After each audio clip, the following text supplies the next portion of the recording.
7,200 feet down in the Atlantic Ocean, something sits in the darkness that sparked the greatest treasure hunt in maritime history.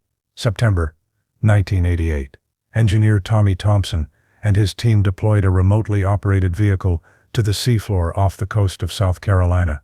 What the ROV's cameras revealed made the crew hold their breath. Gold bars, hundreds of them, scattered across the seafloor like autumn leaves. Gold coins by the thousands, gleaming in the ROV's lights, despite 131 years underwater. The SS Central America, the legendary ship of gold, had been found. On September 12, 1857, this sidewheel steamer sank in a hurricane while carrying over 3 tons of gold from the California Gold Rush. She took 425 men with her, drowning them along with a fortune that would be worth over $400 million today. For 131 years, treasure hunters searched for her. Dozens of expeditions failed. The ship had vanished completely, taking her gold and her dead to the deep Atlantic. But Tommy Thompson succeeded where all others had failed. Using cutting-edge technology and years of research, he found the wreck and recovered an astonishing treasure: gold ingots weighing up to 80 pounds each, thousands of rare gold coins, including specimens that would sell for over $1 million apiece. It should have been the greatest triumph in treasure hunting history. Instead, it became one of the most controversial discoveries ever made. Because Thompson took the gold and disappeared, becoming a fugitive from investors and U.S. Marshals, the treasure he recovered sits in legal limbo to this day. And the wreck of the Central America, still containing over $200 million in gold that couldn't be recovered, rests at 7,200 feet, as both a tomb for 425 men and a monument to greed, tragedy, and the eternal lure of lost treasure. To understand why the SS Central America matters, you need to understand what the California Gold Rush meant to America in the 1850s. When gold was discovered at Sutter's Mill in January 1848, it transformed the nation almost overnight. Hundreds of thousands of people rushed to California, hoping to strike it rich. By 1849, the rush was in full swing. Men abandoned farms, shops, and families to chase gold dreams. Ships departed from East Coast ports crammed with fortune seekers. Wagon trains crossed the continent. San Francisco exploded from a tiny settlement into a booming city practically overnight. Most gold seekers found nothing. They arrived in California, spent months digging in streams and hillsides, and went home broke or died trying. The mining life was brutal. Long days of back-breaking labor, terrible living conditions, disease, violence in the mining camps. For every man who struck it rich, 100 failed. But the lucky few who found significant gold faced a new challenge: how to get their wealth back to civilization. California in the 1850s was still largely frontier territory. Banking infrastructure was primitive. There were few secure ways to store large amounts of gold. Transportation was difficult and dangerous. The overland route back east took months and exposed travelers to hostile territory, bandits, difficult terrain, and all the hazards of crossing the continent. The sea route around Cape Horn at the southern tip of South America was faster, but faced some of the most treacherous waters on Earth. Ships could take 6 months and many were lost to storms. The fastest and most popular route was the Panama connection. Ships sailed from San Francisco to Panama. Passengers crossed the isthmus by land before the canal was built. This meant mules and small boats through jungle, then boarded another ship on the Atlantic side to continue to New York. The entire journey could be completed in less than a month under good conditions. The SS Central America operated this critical Atlantic leg of the journey. Built in 1853, she was originally named SS George Law, after a wealthy investor. She was rechristened Central America in 1857. She was a sidewheel steamer, 272 feet long, displacing nearly 2,000 tons. Her paddle wheels on each side were powered by a steam engine that could push the ship to 12 knots in calm seas. She was considered one of the finest vessels on the Panama to New York run. Fast, comfortable, and reliable. She'd made dozens of voyages without serious incident. Her captain, William Lewis Herndon, was an experienced commander, a U.S. Navy veteran who'd explored the Amazon River and written about his adventures. He was respected, competent, and careful. On September 3, 1857, the SS Central America departed Aspinwall, Panama, now Colón, bound for New York City. She carried 578 people, 477 passengers, and 101 crew members. Among the passengers were successful miners returning from California with their fortunes, businessmen completing transactions, families relocating to New York, and various adventurers and travelers. But what made this voyage extraordinary was the cargo. The Central America was carrying over 3 tons of gold. This wasn't unusual. Ships on this route regularly carried gold. But the September 3rd sailing was particularly heavy. The gold included commercial shipments from banking houses and assay offices, bars and ingots being transported by Wells Fargo and other companies.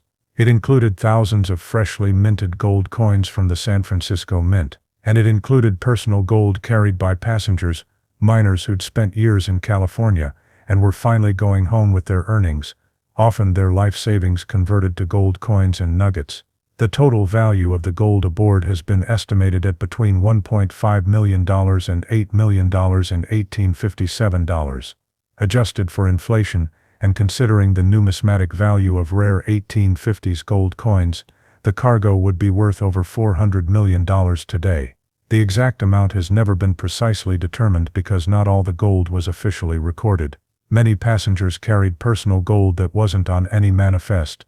For the first several days the voyage proceeded normally.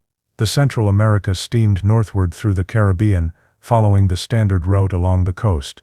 Weather was typical for early September, warm, humid, with occasional squalls but nothing serious. Passengers settled into the shipboard routine. The more affluent traveled first class with private staterooms and access to the dining salon. Steerage passengers made do with more cramped accommodations. Everyone looked forward to reaching New York. On September 9, 1857, the weather began to change. The barometric pressure started dropping. The seas grew rougher. By evening, it was clear a significant storm was developing. What the Central America couldn't know, given the state of weather science in 1857, was that they were sailing directly into a major hurricane. By September 10, the storm had intensified dramatically. Wind speeds exceeded 80 miles per hour. Waves towered 30 to 40 feet high. The Central America was being battered mercilessly. Captain Herndon ordered all passengers below decks for safety. The crew secured everything that could move. The ship reduced speed and tried to ride out the storm. Standard procedure for steamships of the era, but this storm was beyond anything standard procedures could handle. The Central America's design, while good for calm seas, had vulnerabilities in extreme weather. The paddle wheels, while efficient for propulsion, were exposed and vulnerable to damage from large waves. The ship's wooden hull, though stout, had seams that could leak under the pounding of continuous wave action. By the morning of September 11th, water was getting into the hold through these leaking seams. Not catastrophically at first, but steadily. The ship's bilge pumps, designed to handle normal seepage, were running continuously, but falling behind. Water in the hold was rising. This created a dangerous situation. The rising water added weight to the ship, making her ride lower, which allowed waves to hit her harder, which caused more leaking, which added more weight, creating a downward spiral. Captain Herndon recognized the danger and made a fateful decision. He called for all able-bodied male passengers to help. Within the hour, over 150 men had organized into bucket brigades. They formed human chains from the flooded hold up to the main deck, passing buckets of water hand to hand, dumping them overboard, passing the empty buckets back down. It was exhausting, back-breaking work. The ship was rolling and pitching in the storm. Men were thrown off their feet. Buckets spilled. But they kept working, hour after hour through the day and into the night.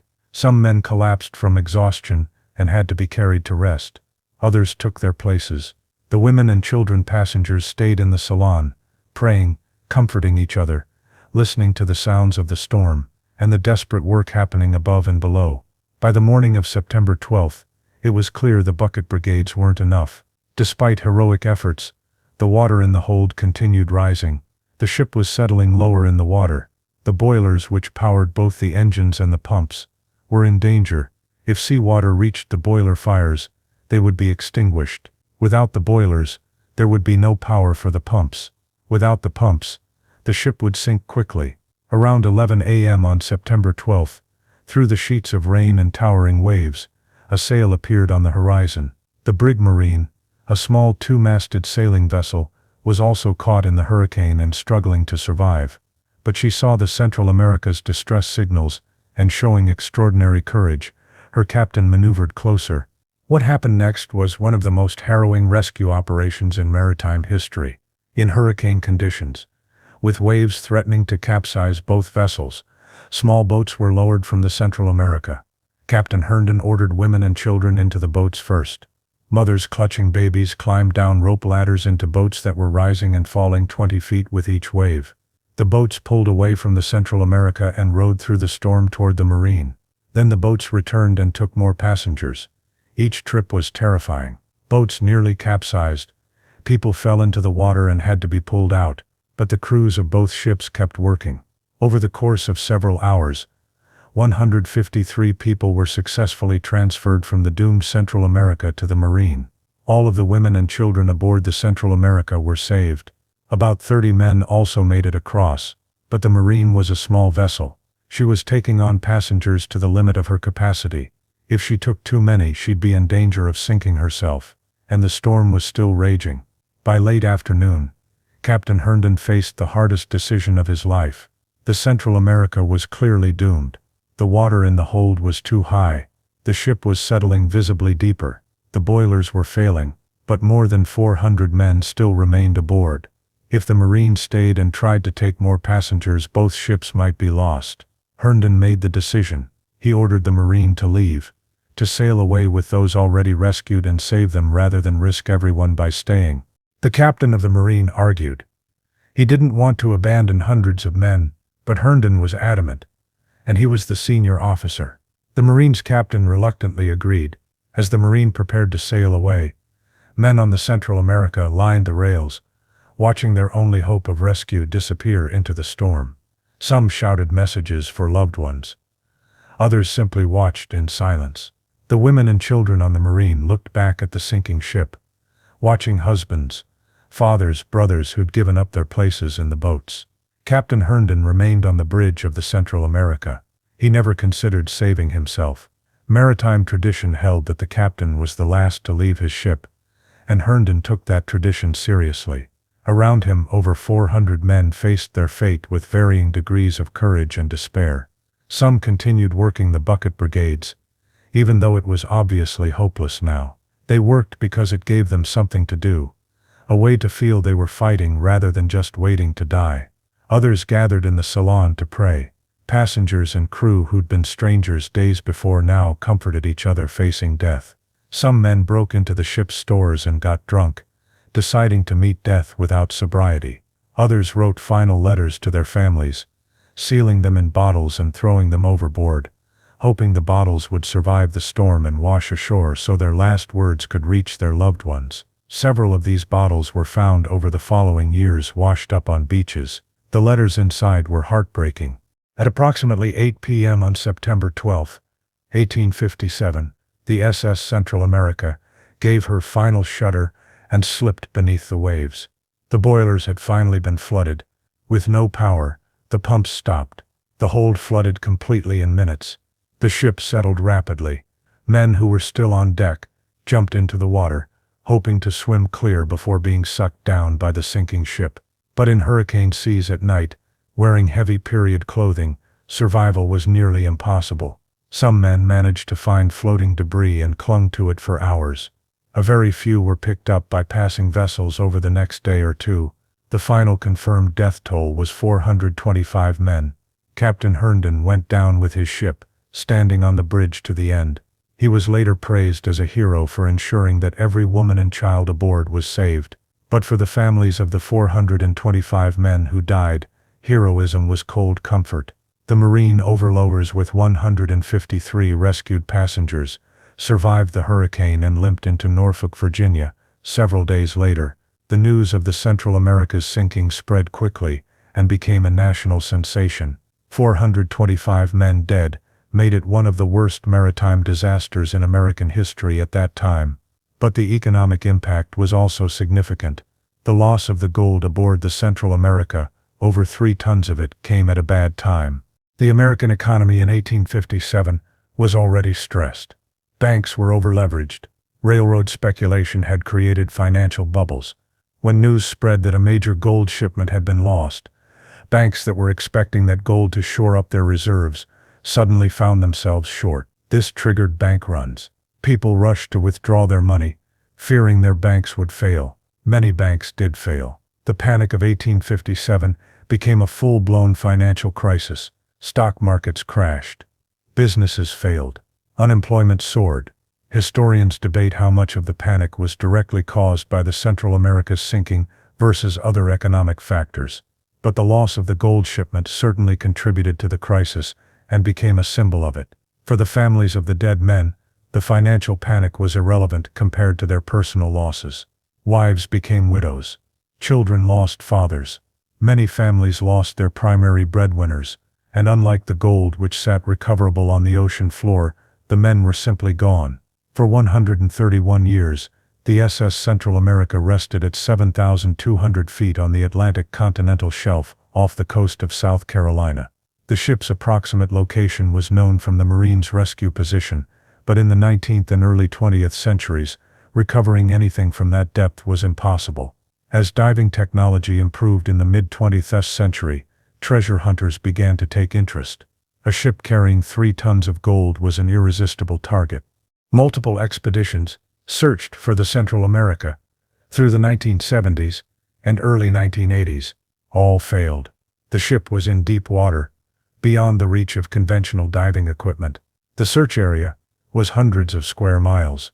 Without precise location data, finding a single shipwreck was like finding a needle in a haystack. Enter Tommy Thompson. Born in 1952, Thompson was a trained ocean engineer with a degree from Ohio State University. In the early 1980s, he became fascinated with the Central America. But unlike previous treasure hunters, who relied on luck and crude search methods, Thompson approached the problem systematically. He spent years researching. He studied survivor accounts from the Marine, analyzing their descriptions of when and where the rescue happened. He researched historical weather data, reconstructing the hurricane's path. He studied ocean currents and calculated where a ship sinking on September 12, 1857 would likely have come to rest on the seafloor. He used computer modeling, still relatively new technology in the 1980s, to narrow down the probable search area. But finding the wreck would still require searching hundreds of square miles of ocean floor at depths where few had ever worked. Thompson realized he needed technology that didn't exist, so he decided to build it himself. Working with a team of engineers, Thompson designed and constructed an advanced ROV capable of operating at 8,000 feet depth. The vehicle, named Nemo, had cameras, sonar lights and mechanical arms capable of delicate work. It was connected to a surface ship by a fiber optic cable that allowed real-time control and video transmission. Building Nemo and funding the search expedition required serious money. Thompson created a company called Columbus America Discovery Group and raised funds from investors. He promised investors shares of whatever treasure might be recovered. Many were skeptical. Treasure hunting has a long history of failure, but Thompson's systematic approach and engineering credentials convinced enough people to invest. By 1987, Thompson had raised sufficient funds and begun searching. His ship, the Arctic Discoverer, began conducting sonar surveys of the search area in the summer of 1987. For months they found nothing but empty seafloor. Then in September 1988, exactly 131 years after the Central America sank, their sonar detected something promising, an anomaly on the seafloor that might be a shipwreck. Thompson deployed Nemo to investigate. As the ROV descended through 7,200 feet of water, anticipation on the ship was intense. When Nemo's lights illuminated the seafloor, what the cameras revealed made the crew erupt in cheers. A ship's sidewheel, the distinctive paddle wheel mechanism that had propelled the Central America, and near it, scattered across the sediment, glinting in Nemo's lights, were gold coins. The ship of gold had been found. Over the next several years, Thompson's team conducted carefully planned recovery operations. Using Nemo's mechanical arms, they picked up gold coins and bars from the seafloor.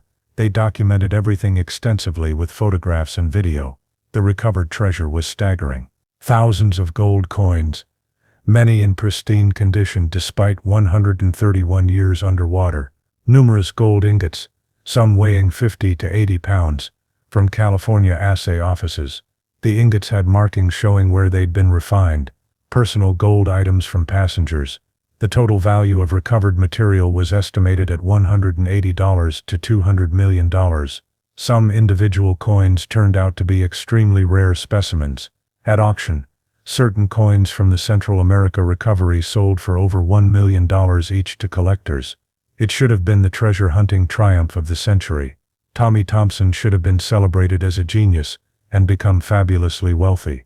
His investors should have received returns beyond their wildest dreams. Instead, everything collapsed into legal warfare and criminal allegations. The problems began almost immediately. Who owned the recovered gold? Thompson and his investors claimed it under maritime salvage law. They'd found it. They'd recovered it. They owned it.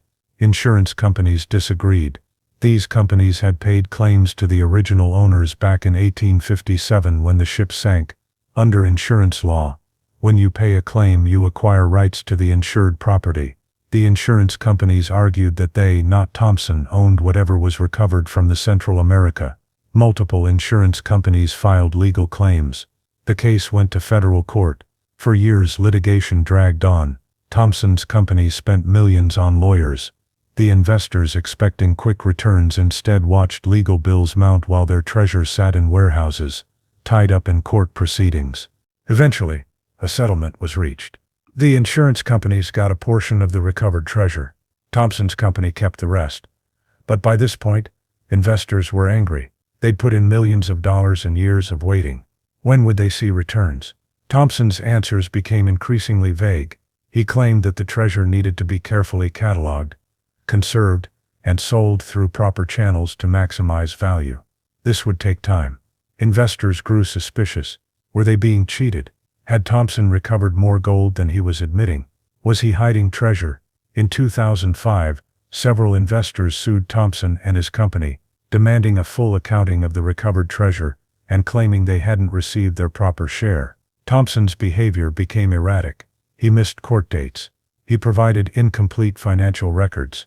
In 2012, a federal judge ordered Thompson to appear in court to answer questions about the gold. Thompson didn't show up. A warrant was issued for his arrest.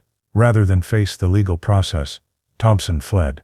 He liquidated assets, assumed a false identity, and went on the run. For over 2 years, Thompson lived as a fugitive. U.S. Marshals hunted him. Investors hired private investigators. The man who'd found one of the greatest treasures in maritime history was now hiding from the law. In January 2015, Thompson was finally captured. He was living in Boca Raton, Florida, in a hotel room, under an assumed name. With him was his longtime girlfriend, who was also charged with assisting a fugitive. Thompson was arrested and extradited back to Ohio to face charges. In court, Thompson was held in civil contempt for refusing to answer questions about the recovered gold. The judge wanted to know, where is all the gold? Thompson claimed he didn't have detailed records. He suggested that other people had taken gold. He provided vague and contradictory answers. The judge didn't believe him and ordered Thompson jailed until he complied with the court's orders. That was in 2015. As of 2024, Tommy Thompson remains in federal custody, still held in civil contempt, still refusing to provide satisfactory answers about what happened to all the recovered treasure. He's been in jail for nearly a decade, making him one of the longest-held civil contempt prisoners in American history. The investors still haven't received full compensation. Millions of dollars in recovered gold remains unaccounted for. Thompson maintains he doesn't have it and doesn't know where it is.